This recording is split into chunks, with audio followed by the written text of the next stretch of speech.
Il est né à Tours, centre de la France et pays de la douceur de vivre. Son caractère s'est imprégné de cette sérénité qui lui confère une force d'âme bien utile dans les moments difficiles. Tel le roseau, il ploie mais ne rompt pas. Patrice Lecomte, votre enfance protégée, aimante, a fait de vous un petit garçon rêveur qui vous a ensuite amené à devenir le cinéaste que vous êtes. Rêveur, j'ai toujours été, oui. Ouais. J'ai toujours été rêveur parce que j'ai toujours imaginé que le rêve n'avait pas de limite, quoi. Pas plus qu'imagination. Et que la vie quotidienne et le monde qui nous entourait était un très très bon marchepied, tremplin pour partir à Pétaouchnok, dans des rêveries justement. Et puis c'est vrai que à Tours, on a eu, je dis on, mes frères et sœurs, c'est pareil, une enfance et adolescence assez protégée, assez en vase clos, mais dont je ne souffrais pas, moi en tout cas, pas du tout. Ça me plaisait, sinon... Mais il n'y avait pas besoin d'évasion absolue? Non, non. Non, par exemple, on n'allait pas dans les soirées, dans les surprises parties, on disait à l'époque. On sortait assez peu, et moi, je bricolais dans ma chambre, ça allait, ça me convenait. Ah, vous aviez un surnom à l'époque qui était Babar, parce que vous étiez assez rondouillard. On a du mal à le croire quand on vous voit quand même. Oui, Babar était mon héros préféré et je cherchais à tout prix à le limiter. Donc oui. À être gros. Non, je ne cherchais pas à être gros, j'étais gros. J'étais un gros petit garçon. Et un gros adolescent aussi. On n'aime jamais trop voir les photos de soi, surtout au moment de la puberté, par exemple. On est difforme, affreux, enfin, puis c'est pas que des bons souvenirs. Et c'est vrai que les photos de moi à cet âge-là, c'est gratiné. Hein. Sa famille habite Paris depuis 3 générations et sa culture est double, antillaise par son père, Théo Légitimus, et arménienne par sa mère, Madeleine Cambourian. Le mélange est plutôt détonnant, il est assis là, juste devant moi. Alors Pascal, cette double culture, antillaise donc et arménienne, c'est quand même une vraie chance pour un enfant. C'est déjà une sacrée ouverture d'esprit. Oui. Au moment de naître déjà. Au début, c'était un handicap. Ah bon? Oui, c'était un handicap parce que c'est vrai que je prends l'exemple de mon père qui a un peu ramé pour se marier avec ma mère, parce qu'il a mis 5 ans pour se marier avec ma mère, parce que les Arméniens sont un peu clans, sont un peu, tout ce qui est étranger, ils ne sont pas très favorables. Donc il a un peu ramé. Mais bon. Ils se sont rencontrés comment tous les deux? Mon père faisait des bals, était musicien, on a des baloches de l'époque, il était aussi acteur, donc il l'a rencontré dans un bal, je crois, classique, hein, pas sur les bords de Marne, mais c'était pas loin. Et puis, après, voilà. En même temps, il a la même, ça je l'ai appris beaucoup plus tard, c'est qu'il a la même vie parallèle, mais en moindre, qu'Henri Salvador, qui s'est également marié avec une femme qui s'appelle Jacqueline, qui était arménienne. Donc un Guyanais avec une arménienne et mon père un Antillais avec une... Donc je trouvais ça comme quoi le destin, comme s'il y avait une espèce de main invisible qui voulait un peu mélanger les peuples, qui est une espèce de diaspora métissée. Donc je trouve ça, d'un point de vue... comme ça, destiné, je trouve ça assez intéressant. Ce qui est d'autant plus drôle, c'est qu'Henri Salvador était un ami de votre père, et que vous, c'est quelqu'un que vous admirez énormément. Et alors à la maison, ça se traduisait comment, cette double culture? À la maison, d'un point de vue nourriture, il y avait des choses pas forcément épicées, des choses classiques, un peu antillaises, certes, mais arméniens, beaucoup plus arméniennes. Des choses un peu grecques, les baklavas, toutes ces choses, du riz pilaf. Moi, je me rappelle manger des moules avec du raisin sec et du riz dedans. Vous voyez, des choses un peu particulières, avec des gâteaux arméniens. Et c'est vrai que tous les week-ends, j'allais souvent chez ma famille arménienne. Et mon père n'avait pas le droit d'y aller, je me rappelle, parce qu'il y avait vraiment une friction, quoi. Ils n'étaient pas d'accord pour le fait que mon père se marie avec ma mère. Pour eux, il était déjà un artiste, donc un espèce de romanichel, un saltimbanque. Et la couleur de la peau, ça gênait un peu. Surtout ma grand-mère, qui était très conservatrice. Mais ça s'est arrangé beaucoup plus tard, heureusement. Donc voilà, une enfance ballottée entre une espèce de mini-racisme latent, une mini-admiration en même temps, une affection quand même, parce que les Arméniens, c'est des gens qui ont le sens de la famille. Hein. Et puis pour moi, ce n'était pas tous les Arméniens, c'était 1 ou 2 personnes qui étaient un peu comme ça tendues. Mon oncle, donc le frère de ma mère et ma grand-mère. Ça se passait bien avec mes cousins, cousines. Et puis, donc, une double culture, comme je dis, cocasse, cocotier, parce que les Arméniens, c'est un peuple fascinant. Alors, c'est le résultat ils ont vécu un génocide, 2 millions. Donc c'est un peuple d'artisans, le sens de la famille, le sens des valeurs, comme ça. Donc moi j'étais baptisé dans une église arménienne. Donc il y a tout le décorum orthodoxe. Et puis les Antillais, c'est évidemment la fête, la nonchalance, les îles, c'est plus cool, c'est moins concentré, c'est plus large, on verra demain, on a le temps. pas ni problème. De Edna O'Brien, romancière irlandaise. Un écrivain ne doit jamais perdre cet état d'enfance. Un état qui n'est pas nécessairement de l'immaturité ou de la sentimentalité, mais une manière de regarder les choses comme si on les voyait pour la première fois. Et moi, je trouve que cette phrase vous colle à la peau, Robert Sabatier. Vous savez, j'ai écrit un livre intitulé L'État princier qui pourrait être le développement de cette phrase. Et là, je pourrais vous citer Wordsworth, l'enfant est le père de l'homme. Parce que j'ai toujours pensé que si il existe une enfance d'âge, il existe aussi une enfance de tempérament, une enfance étrange.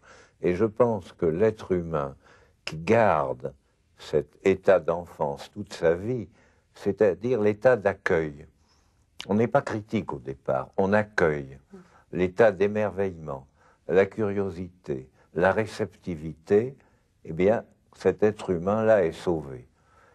Et parfois, je vois des gens qui ont l'air tellement graves, tellement ennuyeux, je me dis, mon Dieu, il a dû perdre son enfance, il faudrait qu'il la retrouve. Puis tout à coup, il y a un ballon de football devant lui, donne un coup de pied dedans, et je me dis, ah non, il a gardé un petit peu de son enfance. Et cette phrase d'Edna O'Brien est la mienne. Vous êtes sauvé, vous? Vous l'avez gardé, cet état d'enfance, comme je le pense? Oui, ça, je suis encore capable de faire des choses très enfantines.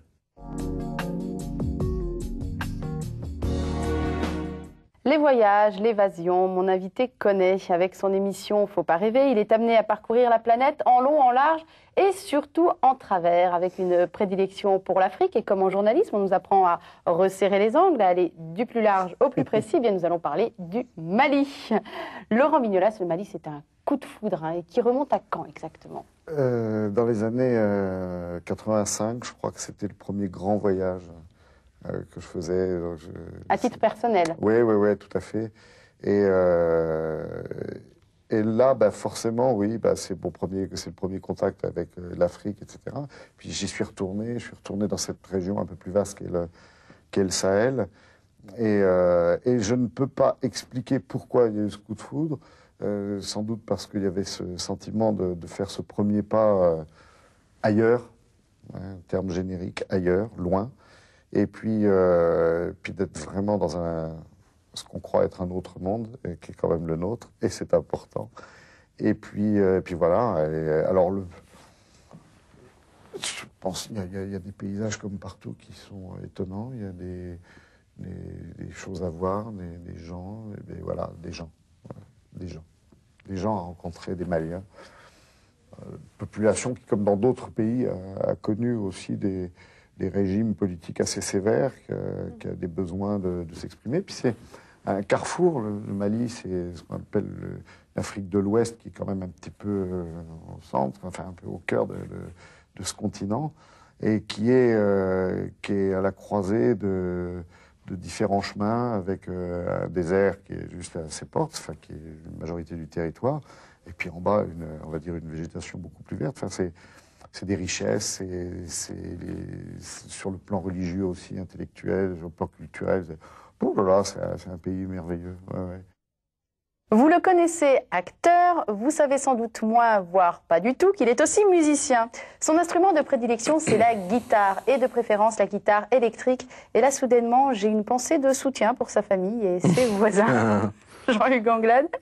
Alors, pourquoi la guitare et surtout pourquoi la guitare électrique? Moi, je suis de la génération de Jimi Hendrix, des Stones, d'Eric Clapton, tout ça, c'était la grande période des 70s. J'avais 15 ans en 70, donc j'étais, comme tout adolescent, happé par ce mouvement musical et par cette musique. Donc j'ai voulu faire de la guitare, et puis c'est vrai que j'ai pas vraiment trouvé un soutien du côté de la famille, parce que j'aurais été un élève extrêmement travailleur, et mes parents m'auraient peut-être laissé un peu plus la bride sur le coup.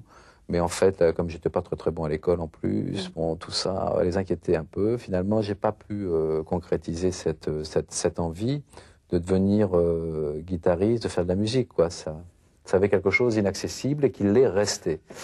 C'est une frustration à vous Donc c'est entendre. une frustration, ça c'est évident. Mais quand même largement compensé par le travail d'acteur, c'est-à-dire par le fait que j'ai pu quand même faire de mon corps un instrument artistique, si j'ose dire. C'est quand même quelque chose de très déterminant pour moi. Donc je ne suis pas devenu musicien, mais je suis devenu acteur.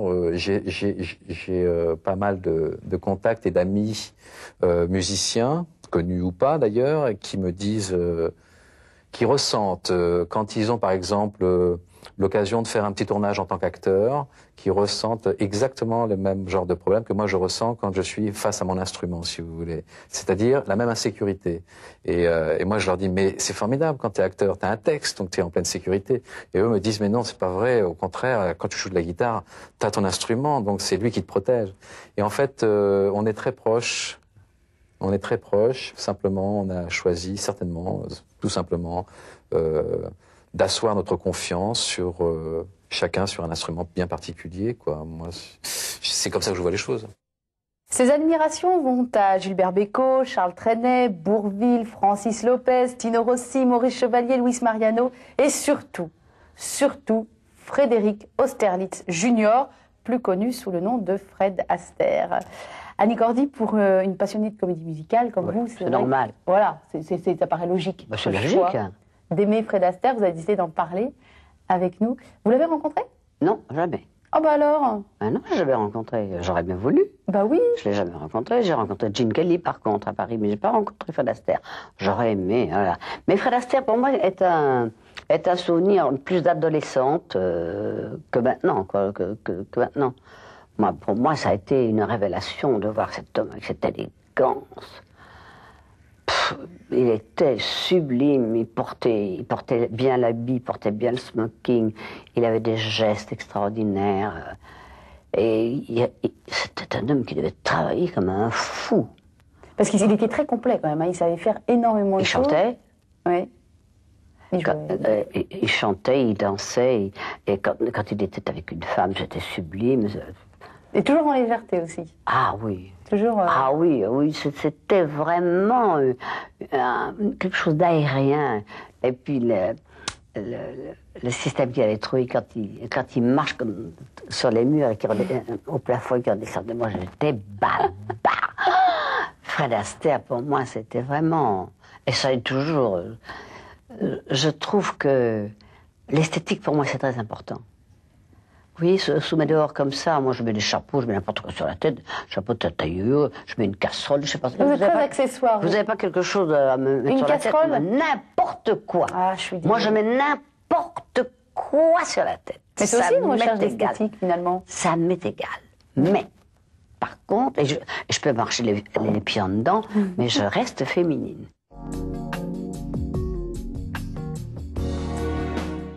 Notre invité sait réveiller nos papilles et flatter notre palais. Il sait nous rendre présents à nous-mêmes par sa cuisine. Il sait nous rendre vivants. Et parler de la vie, eh bien, c'est aussi parler de la mort. Et c'est le thème que nous allons aborder. Est-ce que la mort vous a plutôt épargné jusqu'ici ou est-ce qu'au contraire, elle vous a atteinte de plein fouet? Plutôt atteinte de plein fouet.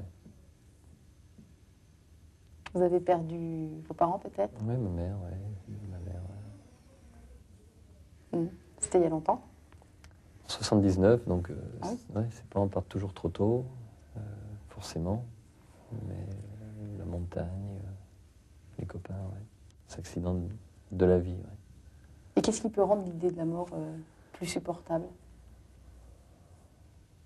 C'est penser qu'il y a peut-être quelque chose après. C'est la seule chose. Quoi. Et il y a quelque chose après pour vous? J'espère. J'essaie d'y croire. Mais c'est pas facile tous les jours. Est-ce que vous pensez parfois à l'heure de votre propre mort? Ou est-ce que non, pas du tout? Jusqu'à quelque temps, j'ai jamais pensé, mais j'ai eu des accidents où j'ai frôlé. Certaines fois, j'étais à limite. Donc je me suis dit, tiens, il peut m'arriver des choses. Mais ce qui me fait peur dans la mort, c'est de laisser ceux que j'aime et de ne pas les protéger. Est-ce que vous avez une idée de la manière dont vous aimeriez mourir si vous pouviez choisir? Ça, c'est une question évidemment particulière. Mais c'est vrai que c'est une question particulière, mais néanmoins, c'est une question à laquelle moi, je pense, comme beaucoup de mes camarades, on a beaucoup pensé. Je crois que la mort la plus superbe que je connaisse, c'est celle de Mermoz, qui est quelqu'un que j'admire au-delà de tout, et qui a eu à la fois la chance et la malchance de mourir jeune, et la chance de mourir en pleine passion, c'est-à-dire aux commandes de son avion, en faisant ce qu'il aimait, et pour les autres et pour lui-même. Et ça, je crois que c'est la plus belle mort. J'ai un certain nombre de mes amis qui sont morts de cette manière, et à chaque fois, je me dis, pour eux, c'est fabuleux. Ça a certainement été, malgré tout, un beau moment. En revanche, pour tous ceux qui sont restés, c'est quelque chose d'autant plus triste que celui qui meurt avait une chaleur, un amour et un rayonnement très grand. C'est clair, ou qu'il est chargé de famille, quand ce sont des pères de famille, etc. Mais c'est quelque chose qui ne doit pas être proéminent. Je crois que c'est quelque chose dans nos métiers qui fait partie du contexte, que tout le monde accepte. Et puis, essentiellement, ce qu'il ne faut pas oublier, c'est que dans nos métiers, le risque, c'est quelque chose qu'on mesure, qu'on essaye d'apprivoiser. Et je dirais que finalement, il n'y a pas de métier qui, davantage que le nôtre, essaye de mesurer et d'éliminer les risques. Depuis plusieurs jours, nous recevons dans VIP un acteur et metteur en scène prolifique, quelqu'un de bien vivant, croyez-moi. Alors c'est bien connu, hein, le métier d'acteur conserve. Pourtant, un jour que l'on souhaite le plus tardif possible, vous serez amené à disparaître. C'est quelque chose à laquelle vous pensez, la mort? Je m'en gagne, votre interview. Vous serez un jour amené à disparaître, Jacques Weber. Ouais. Ça, on me l'a jamais fait, c'est là. Non, mais écoutez, oui, alors est-ce que j'en ai peur? Vous savez, François Mitterrand avait dit un jour, nous sommes tous au bord d'un avion sur lequel il y a une bombe. Hein, dans lequel il y a une bombe. On ne sait pas quand est-ce que ça va exploser. Donc, voilà. Non, je pense qu'il faut... si on pouvait être stoïcien, ce serait formidable. Si on pouvait rester stoïque, si on pouvait s'exercer à ne jamais oublier que, justement, un jour, on va mourir. On serait peut-être encore plus fort devant cette chose magnifique qu'est la vie. Votre mot, excusez-moi de parler souvent de François Mitterrand, mais c'est un homme qui m'a beaucoup frappé. Je me souviens que Bernard Pivot lui avait fait le questionnaire de Proust, enfin un peu réarrangé, et j'avais été surpris que dans cette émission, personne ne dise le mot qu'a choisi Mitterrand lorsqu'on disait quel est le mot que vous préférez au monde. Personne n'avait jamais pensé à ce mot, alors que c'est évident. Mitterrand était allait mourir très bientôt, on sentait qu'il était extrêmement malade, et je me souviens, il avait fait la vie. Moi, vous savez, je ne suis pas d'hier, mais de demain. Si ça continue, un jour, je serai morte et je ne le saurai même pas. Qu'importe, cela ne me fait pas peur. Ces mots ont été écrits il y a 5 ans par mon invité, et sous une apparente désinvolture, ils traitent quand même d'un thème sérieux, la mort. Alors Annie Cordy, est-ce que c'est toujours d'actualité? C'est toujours d'actualité. D'accord. La mort ne vous fait pas peur? Non, mais je ne sais pas comment, quand elle sera là, comment je réagirai, parce que ça, on ne peut pas savoir. Je parle de la mort, comme ça, je dis, il faut que j'aille. Écoutez, je dis toujours, les mots que l'on vient de prononcer là, ça y est, le pas qu'on va faire en sortant là, on va vers la mort. Ah bah forcément. Forcément, mais oui, toutes les minutes qui passent... Et ça ne s'arrange pas. Ça ne s'arrange pas. Donc, puisqu'il faut y aller, allons-y, mais le plus lentement possible, quoi. Mais je suis surprise de vous entendre parler avec autant, oui, de désinvolture de la mort, vous qui avez quand même perdu beaucoup de monde, bon, évidemment vos parents, des amis, et puis j'en ai beaucoup cet homme souffert. que vous avez tellement aimé. Mais j'en ai beaucoup souffert. L'un n'empêche pas l'autre. L'un n'empêche pas l'autre. Moi, j'ai perdu mon mari, bon, ça a été... atroce. J'ai perdu ma mère, ça a été terrible parce que j'étais en pleine tournée et qu'on m'a dit maman est morte et je devais chanter le soir même et j'étais dans une pièce et je me suis mis à la fenêtre et j'ai regardé un arbre et j'ai dit mais comment se fait-il que les feuilles des arbres bougent encore avec le vent alors que maman est morte? Parce que pour moi tout aurait dû s'arrêter.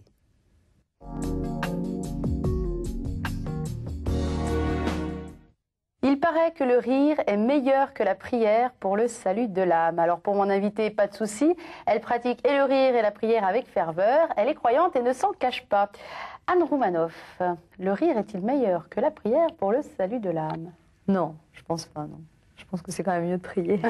Au moins. Si on peut prier et rire, c'est bien, mais je veux dire, il y a des fois dans le rire, il y a aussi des fois un côté cynique. Je veux dire, il y a rire et rire, on peut rire aussi. Il y a le rire qui détruit, on peut rire de quelqu'un. C'est pas le rire méchant, c'est pas ça que je veux dire, mais on peut rire en en cassant les gens, et ça, je trouve pas que c'est très... je crois pas que ce soit bon pour l'âme. En tout cas, c'est pas du tout le rire que vous pratiquez. Enfin, ceux qui ont vu vos spectacles le savent. Vous priez réellement tous les soirs? Je prie un petit peu. Je suis pas une grande prieuse non plus, mais je fais avant de rentrer en scène, je fais une petite prière. C'est peut-être plus par superstition alors ou... Non. Vous ne mélangez pas les choses quand même. Non. Ah non, non, par superstition, non. Parce que... Vous savez, comme les footballeurs qui se signent avant de... Non, j'espère que pour moi c'est important, et depuis que je prie, je joue mieux. Mais oui, mais ça fait 2-3 ans que je fais ça, mais ouais. Depuis que vous priez, vous jouez? Avant de jouer, oui, parce que c'est aussi une manière de se relier à quelque chose de plus profond et savoir pourquoi on fait les choses. C'est-à-dire, dans le fait de jouer sur scène, aller sur scène et faire rire les gens, il y a aussi un côté narcissique. Je suis seule en scène, on peut voir ça comme ça. Je suis seule en scène, les gens viennent me voir moi, je suis formidable. Ça, c'est le côté superficiel des choses et c'est pas très intéressant. Et si on est là-dedans, je pense pas qu'on peut donner quelque chose au public. Enfin... Alors que si on dit je donne de la joie aux gens et je leur fais oublier leurs soucis, et merci mon Dieu de m'avoir donné ce talent de faire ça, je trouve qu'on est déjà dans une démarche plus profonde, on est plus en contact avec quelque chose de plus intéressant. Et moi, je pense que quand je suis sur scène, c'est quelque chose qui passe par moi. C'est pas moi qui fais... Enfin, c'est pas ça. En même temps, si je dis ça, ça peut faire genre, oui, je suis habitée d'une force. C'est pas ça non plus. Mais je pense que dans les artistes, quand on donne des choses intéressantes au public, il y a une autre dimension. Il y a quelque chose qui passe à travers nous. Mais c'est pas, je sais pas que c'est Dieu qui passe à travers nous, mais quelque chose de plus profond qui nous échappe. Et c'est ça, quand on dit d'un artiste qu'il est grand, on dit un grand artiste, un grand musicien, un grand danseur, une grande chanteuse, quand tout d'un coup... ou un grand peintre, c'est quand tout d'un coup on peint et il y a quelque chose d'inexplicable et qui nous échappe, qui passe. C'est-à-dire, un artiste, c'est intéressant si on maîtrise les choses, donc il y a beaucoup de travail pour maîtriser les choses, et aussi ce truc qui échappe, qui passe à travers. Et qui jaillit. Oui, qui jaillit et on ne sait pas d'où ça vient. Il n'y a pas de preuve définitive de Dieu. Alors, soit tu renonces à croire et tu sais que c'est douloureux, soit tu fais le pari que Dieu existe et si tu te trompes, tu ne risques rien. C'est Pascal qui a écrit cela. Croyant ou pas, beaucoup d'entre nous sont en recherche. Mon invité a été baptisé dans la religion catholique. Il a fait quelques années de catéchisme aussi, mais cela remonte maintenant à loin. Jacques Gamblin, qu'est-ce que vous avez gardé de votre éducation catholique? Ça le fait rire. C'est beau ce qu'il dit, Pascal. Vous voulez que je la redise? Ah ouais, encore une fois. Il n'y a pas de preuve définitive de Dieu. Alors, soit tu renonces à croire et tu sais que c'est douloureux, soit tu fais le pari que Dieu existe et si tu te trompes, tu ne risques rien. Ah, ouais, c'est beau. C'est beau. C'est beau. C'est ça qui est chiant, oui. Et voilà. Ouais. Il n'existe pas. Dieu n'existe pas? Non, je veux dire, voilà. Ça ne me dit pas grand-chose, là. Enfin, je veux dire, voilà. si, par exemple, on l'invitait à cette émission, il ne viendrait pas, quoi. Qui vous dit qu'il n'est pas avec nous? Ah, il vient à toutes les émissions. Ah ouais, il est convoqué. Ah. Alors, Dieu existe ou Dieu n'existe pas dans la vie de Jacques Gamblin, du moins? Non, il n'existe pas. Quel souvenir j'ai de ces moments-là, de beaucoup d'ennuis. Beaucoup d'ennuis. Froid aussi. Froid dans les églises. Avec les concerts de gospel qu'elle donne sans trêve dans les églises du monde entier, mon invité doit bien passer la moitié de sa vie dans ces lieux de culte. Mais à y regarder de plus près, il n'y a pas que la formidable acoustique de ces monuments qui l'attire, son goût pour les églises est peut-être bien le symbole d'une foi retrouvée. Nicoletta, vous êtes d'accord avec cette affirmation? Oui, sauf que moi, ma foi fait partie de doutes permanents. Oh, mais c'est peut-être ça la foi, c'est peut-être bien le doute. Le problème, c'est que des fois, je parle toute seule avec le bon Dieu. J'ai vraiment fait un effort, vraiment là que j'arrive à comprendre, parce qu'aujourd'hui, je suis perdue. Et c'est difficile, hein, c'est difficile. J'ai toujours... Un jour, une journaliste m'a dit, mais alors, vous courez après Dieu? J'ai dit, écoutez, si vous le voyez comme ça, pourquoi pas? Mais c'est une entité difficile à cerner, il faut courir vite et bien et longtemps. Non, c'est difficile. Mais je crois que la foi, c'est des moments où on a des révélations, des luminosités, des vérités, parce que finalement, bon, la vérité, il y a la lumière derrière. Hein. Alors, je vous ai demandé d'écrire une prière à Dieu, mais que vous croyez quand même à son existence. Bah, vous écoutez. La moindre des choses aurait été que je la prenne par cœur, parce qu'elle est très sincère en tout cas. Puis je me suis dit, des fois que j'oublierais des petits bouts, je préfère l'écrire. On vous écoute. C'est très sérieux, écoutez bien. Mon Dieu, pardonnez-moi de douter parfois de votre existence. Mais quand je vois à quel point ce monde ne tourne pas rond, je ne peux pas croire qu'il y ait là-haut quelqu'un qui a les pleins pouvoirs et qui ne fait rien pour arranger les choses. Oh oui, je sais. Vous préférez que nous prenions conscience par nous-mêmes de nos folies diverses. Mais vous savez bien que les hommes ne se rendent compte jamais de rien. Alors, mon Dieu, si vous existez, prouvez-le. Ne serait-ce que pour éviter que sur cette terre, des enfants souffrent et des gens meurent de faim. Merci. Si Dieu existe, quand vous le verrez face à face, c'est une question qu'on pose souvent, mais vous voudriez qu'il vous dise quoi? Comment qu'il me dise? En quelques mots. En un mot? Un ou deux, ou trois, comme disait Ce que Marcel je voudrais Aimé. qu'il me dise, Oui. s'il existe, Oui. je te pardonne.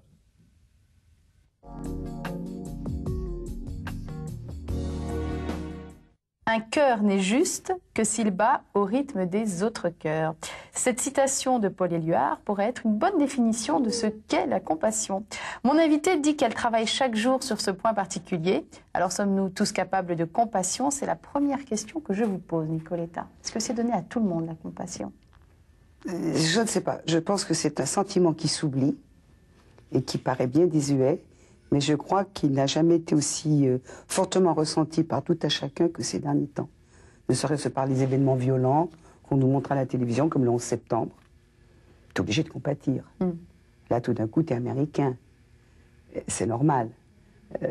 Bon, quand on tire sur le peuple irakien, moi, je suis irakienne. C'est normal aussi. Oui, les contrastes. La compassion, c'est se mettre à la place de quelqu'un qu'on voit souffrir. Mais alors, moi je crois que tout le monde peut l'avoir, ce sentiment-là, mais on le fuit. Dans sa discipline de danse sur glace, elle a souffert de la malhonnêteté des juges, de l'injustice. Il lui a aussi fallu beaucoup de courage pour surmonter les nombreuses blessures physiques. Avec Sophie Mognotte ce soir, nous allons évoquer les valeurs qui comptent à ses yeux. Alors, si je dis que le courage et l'honnêteté sont les deux premières valeurs qui sautent aux yeux, comme ça a priori, vous vous reconnaissez? C'est ce que je voulais vous dire. Donc vous avez anticipé sur les valeurs que je voulais vous donner. Mais bon, il y en a d'autres. Le courage et l'honnêteté déjà? Oui, énormément. Le courage de par le fait que pendant 20 ans, effectivement, j'ai été bercée à travers un sport où il fallait se lever à 4h30 du matin, rentrer à 8h du soir, en ayant une vie relativement serrée. Je ne vais pas dire que j'étais malheureuse de ne pas avoir côtoyé les boîtes de nuit tous les samedis soirs comme les jeunes de mon âge ou autres. Mais c'est vrai que c'est un rythme, c'est une hygiène de vie. Et c'est loin d'être désagréable. Le courage aussi par rapport aux blessures physiques? Énormément. Qui ont été nombreuses. Énormément. C'est vrai que j'ai eu la palme des blessures, donc le courage, effectivement, pour pouvoir remonter un petit peu la pente, oui, c'est sûr que le courage est important. Oui. L'honnêteté, on en a beaucoup parlé en ce qui vous concerne. Oui, tout à fait. Donc l'honnêteté, tout ce qui est effectivement justice, tout ce qui est être droit, savoir où aller, savoir à qui parler. Et une chose qui est énorme me concernant, qui ne l'était pas auparavant, c'était la méfiance. Lorsque j'ai demandé à mon invitée de choisir une valeur à laquelle elle tient et dont elle aimerait nous parler, la réponse a fusé. La franchise. C'est votre dernier mot, Anne? C'est mon dernier mot, a-t-elle répondu. Enfin, le dernier, pas complètement, parce qu'il faut quand même qu'on parle de la franchise 7 minutes, Anne Roumanoff. La franchise, oui, c'est vrai, ça a fusé. Pourquoi? Parce que je suis quelqu'un de très direct et je dis les choses. Alors, des fois, ça m'a posé des problèmes parce que je suis trop directe, je dis ce que je pense. Et j'ai un peu de mal avec les gens qui sont faux, quoi. C'est-à-dire, une hypocrisie est nécessaire à la société. On ne peut pas vivre non plus sans un minimum d'hypocrisie. Mais il y a fausseté, quoi. Et il y a aussi la franchise déjà par rapport à soi-même et par rapport aux autres. Enfin, pour moi, c'est important, ça. Oui. Quand vous dites que l'hypocrisie est nécessaire, il y a peut-être une marge quand même entre l'hypocrisie et le fait d'arrondir les angles. Oui, non, mais arrondir les angles, oui, on ne peut pas non plus, je veux dire, oui, il faut que la vérité soit supportable, et bien sûr. Oui. Mais moi, j'aime beaucoup les gens qui sont directs comme moi, et pour moi, c'est important. Dans mes amis, dans les gens qui m'entourent, Pour moi, c'est important, ça. Ça veut dire que vous ne ménagez pas la susceptibilité de vos amis, enfin de ceux que vous Si, rencontrez? si, maintenant, j'ai Vous avez mis de l'eau dans votre vin? Ah oui, oui, oui, j'ai appris à le faire. Oui, oui, j'ai appris à le faire pour ne pas blesser les gens. Mais j'ai quand même une tendance à être très directe, quoi. Si je me laisse aller à ma nature, je vais franchement dire les choses, quoi. Ouais. Si ça va pas, s'il y a un problème, si je suis pas du genre à souffrir en silence et ne rien dire. C'est plus pour vous libérer, en fait Oui, il y a ça, et puis aussi ça m'énerve des fois de voir.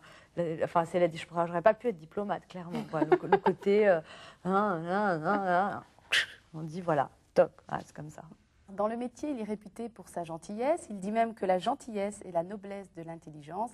Et c'est avec gentillesse qu'il a accepté de nous rejoindre une fois de plus dans VIP et qu'il nous est fidèle. Jacques Weber, bonsoir. Bonsoir. Alors, nous allons parler des valeurs auxquelles vous tenez et la gentillesse en premier lieu. Même si la gentillesse, ça fait, quand on dit quelqu'un qui est gentil, ça peut être un peu Mais il faut se méfier. Vous négatif. savez, il y a des régions. Alors, je me souviens, moi, quand j'étais très jeune, j'étais fou amoureux d'une dame qui était à Marseille. Et elle me faisait « tu es brave ». Et alors moi, je dis « mon Dieu, c'est pas très sympa ». Et en fait, sa part, c'était quelque chose de très fort, très, très, très, très fort. Donc, selon les moments, les régions, les endroits... non, la gentillesse, c'est quand on dit que ce n'est pas moi qui ai dit ça. Je crois que je voudrais pas dire de bêtises. Je crois que c'est Simone Veil, la philosophe, qui avait dit ça au cours d'interview. Je crois que ça m'avait beaucoup frappé, la gentillesse et la noblesse de l'intelligence. Mais dans la gentillesse, il y a quelque chose d'extrêmement ouvert, attentionné, résolument, qui essaie résolument de faire du bien. Enfin, qui moi me plaît beaucoup. Le sourire, c'est une petite étape vers la joie qui est la condition suprême de l'être, comme disait Spinoza. La joie, c'est quelque chose d'extraordinaire, quoi. La joie. Mais la joie, le chemin pour y arriver est extrêmement difficile.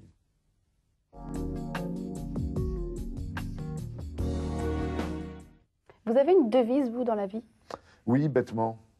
Mais oui, puis alors, j'ai pas eu à faire beaucoup d'efforts, je suis assez paresseux de nature.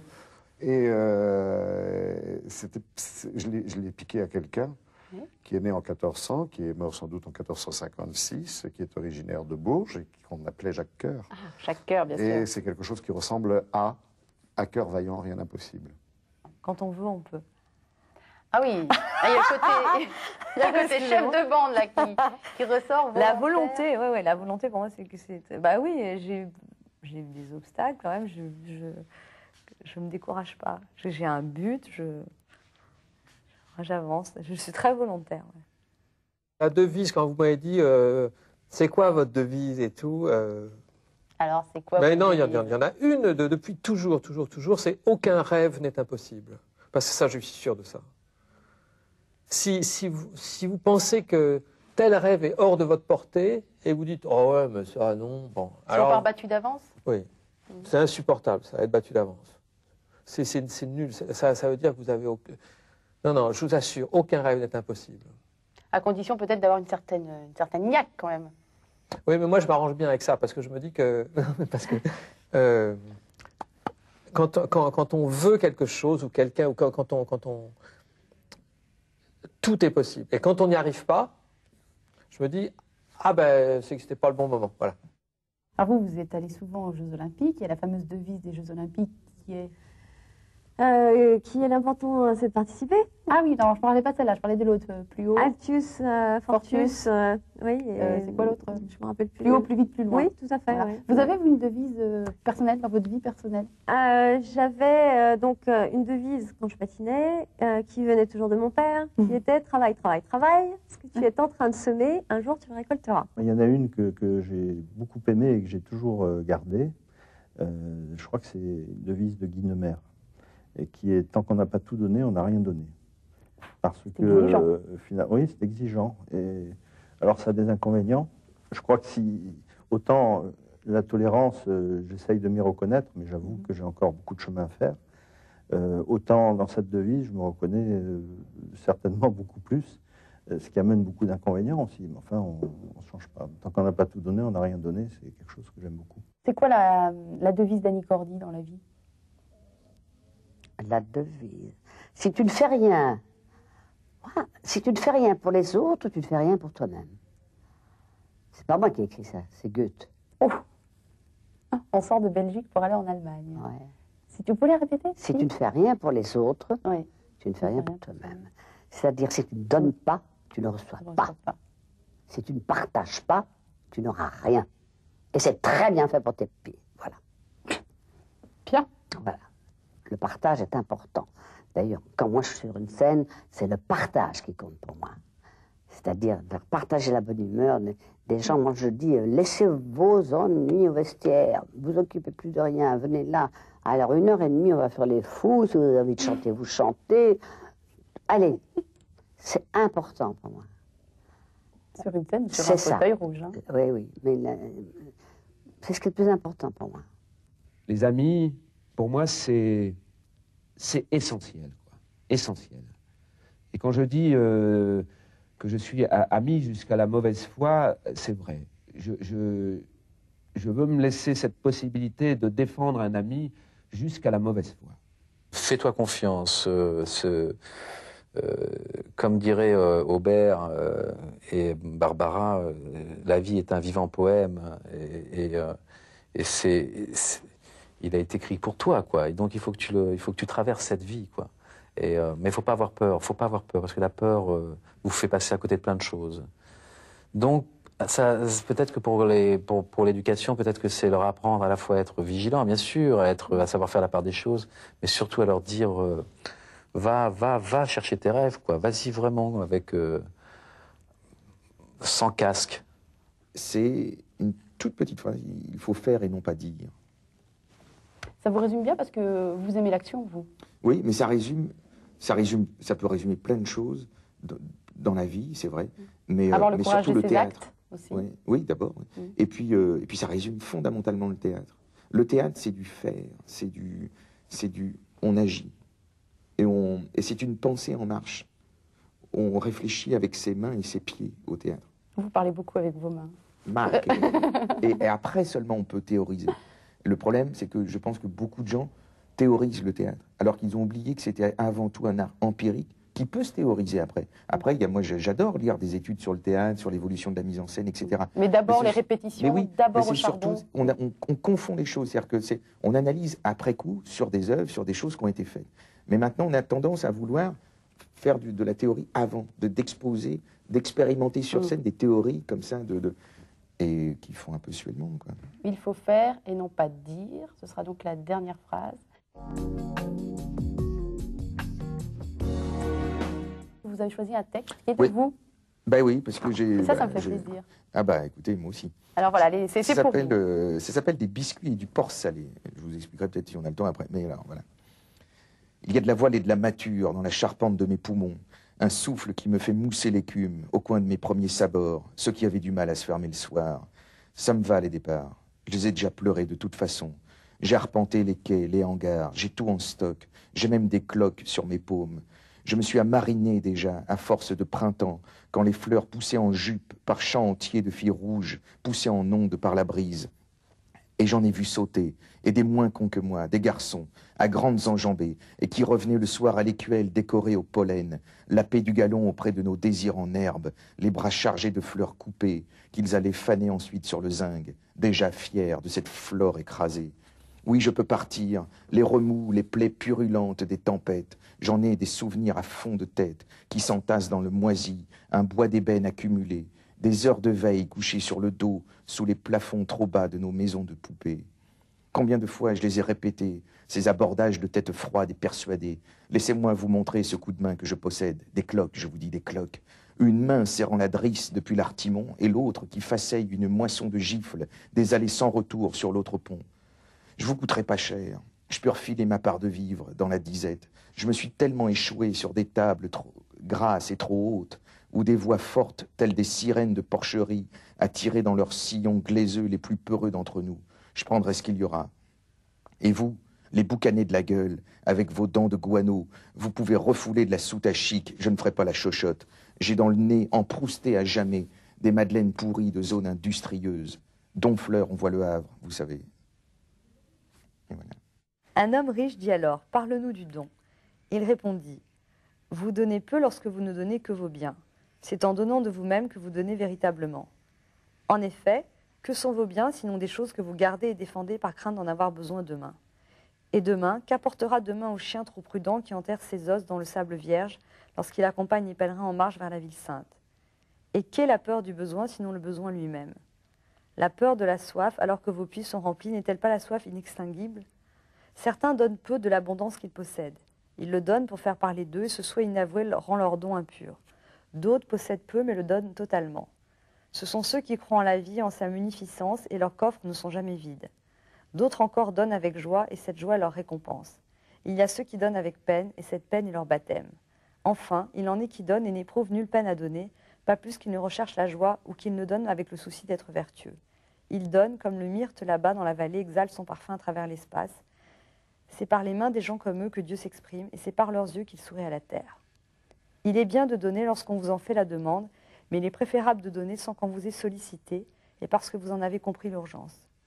Pour celui qui est généreux, rechercher l'aide qui acceptera de recevoir est une joie plus grande que celle de donner. Voudriez-vous garder quoi que ce soit? Tous vos biens seront un jour distribués. Donnez donc dès maintenant, que la saison du don soit la vôtre et non celle de vos héritiers. Et je conclurai, Fondation de la recherche médicale, 54 rue de Varennes, dans le 7e arrondissement. Les mots par milliers s'écoulent, des dictionnaires à peine ouverts, tels des fourmis noires, blanches, rouges, quand on marche dans la fourmilière. Comment trouver, comment choisir dans l'enchevêtrement des mots le seul qui vaille? Comment échapper aux autres qui se collent à vous en foule, espérant survivre? Mais les mots sous la langue, les solitaires qui restent dans la bouche, eux aussi vous rongent de l'intérieur, laissant des cadavres faiblards d'hommes qui ont tenté de parler, mais trop tard. Tant que je peux combiner ne serait-ce que 2 mots, j'existe. Alors, voilà. Je vais vous lire, hein, c'est pas long. Et voilà, ça dit, c'est le premier paragraphe. Je suis moi. Et moi, c'est moi. Je suis moi. Je suis ici. Je suis quelque chose. Je suis quelqu'un. J'arrive haut, très haut. Je peux sauter, gambader, bondir, courir vite comme le vent. Je peux crier fort, marcher lentement ou rapidement. Je sais me battre. Arni m'apprend comment. Je suis quelqu'un. Le soleil m'éclaire, la pluie me mouille, la neige tombe pour moi. Alors, je fais de la luge, des glissades et des boules de neige. Je suis rapide. J'ai des mains qui empoignent, qui griffent, qui s'ouvrent, qui se ferment, qui frappent. Des pieds qui marchent, qui courent, qui sautent, qui tapent. Je suis un géant pour les cafards, les mouches et les punaises. Je les saisis entre mes doigts, je peux les écraser, les aplatir à coups de talons. Il n'y en a pas un qui proteste. Ce qui fait l'intérêt de l'Auvergne, c'est qu'elle est remplie d'Auvergnats. S'il faut en croire les dernières statistiques, elle en contient même plus que Paris. Ils ont des cheveux noirs, des yeux de braise, des dents luisantes et des chandails superposés, les uns marrons, les autres aubergines, en laine épaisse. Pour le 15 août, ils en enlèvent 1. À la Toussaint, ils en ajoutent 2. À la fin de leur vie, ils sont devenus pure laine. On se sert du grand-père pour planter les épingles et le médecin, quand il ausculte, doit l'éplucher comme un oignon. Bon, ça, j'adore. Vous voyez, ce genre de... Et en plus, tout ça est vrai. Vous voyez, quand il dit... que cherche-t-il à avoir chaud? C'est parce que l'air est aigrelé. Tout est aigrelé en Auvergne. Le fond de l'air, le fromage, le vin, le son de la vielle. Bon, quelle observation, quel don d'observation, c'est un régal. Moi, j'ai plusieurs livres de Vialat qui n'a pas la notoriété qu'il mérite, à mon avis. Ce que j'aime en ma folie, c'est qu'elle m'a protégé du premier jour contre les séductions de l'élite. Jamais je me suis senti cru l'heureux propriétaire d'un talent. Ma seule affaire était de me sauver. Rien dans les mains, rien dans les poches. Par le travail et la foi. Du coup, ma pure option ne m'élevait au-dessus de personne, sans équipement, sans outillage. Je me suis mis tout entier à l'œuvre, pour me sauver tout entier. Si je range l'impossible. Salut au magasin des accessoires, que reste-t-il? Tout un homme fait de tous les hommes, et qui les vaut tous, et qui vaut n'importe qui. Devant ces yeux d'enfants qui ont froid, qui ont faim, dites-vous que l'argent vous brûlera les mains. Devant ces présidents qui dirigent le monde, qui jouent au cerf-volant avec toutes leurs bombes, devant les synagogues, devant les cathédrales, il n'y a qu'un bon Dieu, mais toujours plusieurs diables. Devant ceux qui n'ont rien, devant ceux qui ont tout, s'il le faut, je veux bien le chanter à genoux. J'en appelle à la tendresse, à l'amour, s'il nous en reste. J'en appelle à tous les hommes, que leur volonté soit bonne. J'en appelle à la tendresse, à l'amour, s'il nous en reste. J'en appelle à tous les hommes, que leur volonté soit bonne. Merci. Merci Michel. Merci à vous. Un beau cadeau.